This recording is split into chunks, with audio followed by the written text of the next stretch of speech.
Cette année qui s'achève aura été consacrée à amplifier davantage la voix du Congo dans le concert africain au point de produire des échos positifs permettant à notre pays de faire référence et de servir désormais d'axe focal dans la tenue des grands sommets ou réunions et les déplacements des chefs d'État dans notre pays pour consolider les relations d'amitié et de coopération.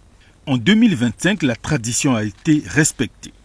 Les diplomates en poste en République du Congo ont présenté leur civilité au couple présidentiel, une manière pour eux de souhaiter à Denis Sassou Nguesso et son épouse une bonne et heureuse année 2025.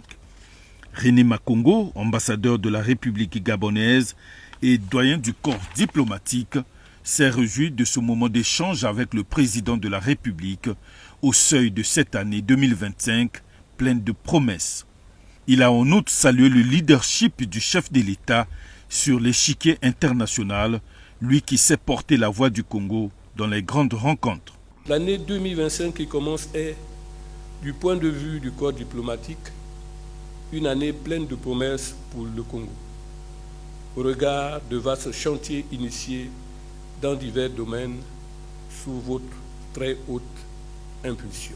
Afin que les fruits tiennent la promesse des fleurs, le corps diplomatique invite le gouvernement congolais à poursuivre la mise en œuvre de sa politique de diversification des partenariats solides et robustes dans les secteurs de développement stratégique.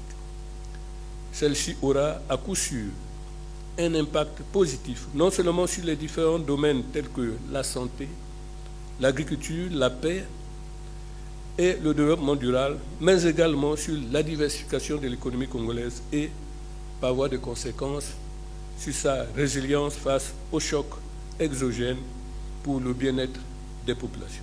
Prenant la parole à son tour, Denis Sassou Nguesso est revenu sur la paix en Afrique et au-delà du continent. Nous restons mobilisés pour une issue politique et inclusive de réconciliation interlibyenne, la solution militaire ayant démontré ses limites. C'est pourquoi j'invite une nouvelle fois les partenaires impliqués dans le processus de paix à soutenir davantage nos efforts en sauvegardant les intérêts du peuple libyen à travers une démarche portée par les Libyens eux-mêmes.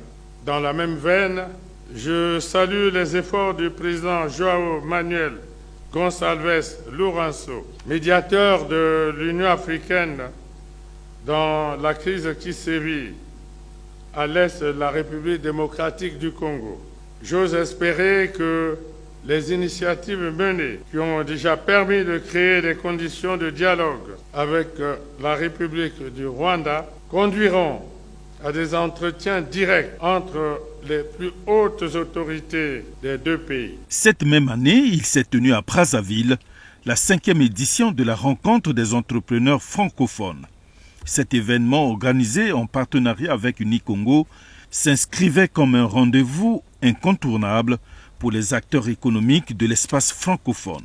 À l'ouverture des travaux, le président d'Unicongo et co-organisateur de la REF, Michel Ndjumbo, a remercié le président de la République, Denis Sassou Nguesso, pour l'honneur exceptionnel qu'il fait au secteur privé congolais.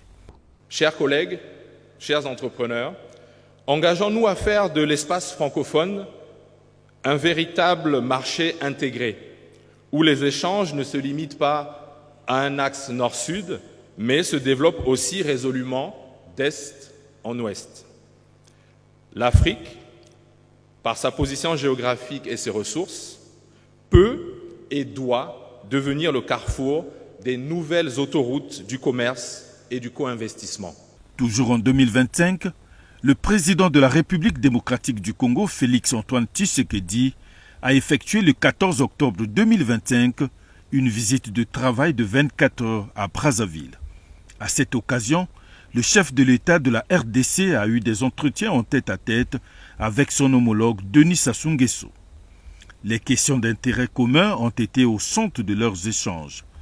Denis Sassou Nguesso et Félix-Antoine Tshisekedi se sont félicités des bonnes relations d'amitié et de coopération entre Brazzaville et Kinshasa. Pendant cette année qui s'achève, le président de la Guinée-Bissau a effectué une visite de travail le 15 octobre 2025 à Brazzaville. Umaro Sissoko Embalo a été aussitôt reçu par son homologue Denis Sassou Nguesso, avec qui il a eu des entretiens en tête-à-tête. Le renforcement de la coopération entre le Congo et la Guinée-Bissau et l'actualité au niveau régional ont pu meubler leurs échanges. En 2025, la diplomatie congolaise a été active. Le chef de l'État congolais Denis Sassou Nguesso a reçu les lettres de créance de nombreux ambassadeurs accrédités au Congo. Les dernières en date sont celles des ambassadeurs d'Éthiopie, du Gabon et de la Namibie. Preuve de l'excellence des relations d'amitié et de coopération que le Congo entretient avec ces pays.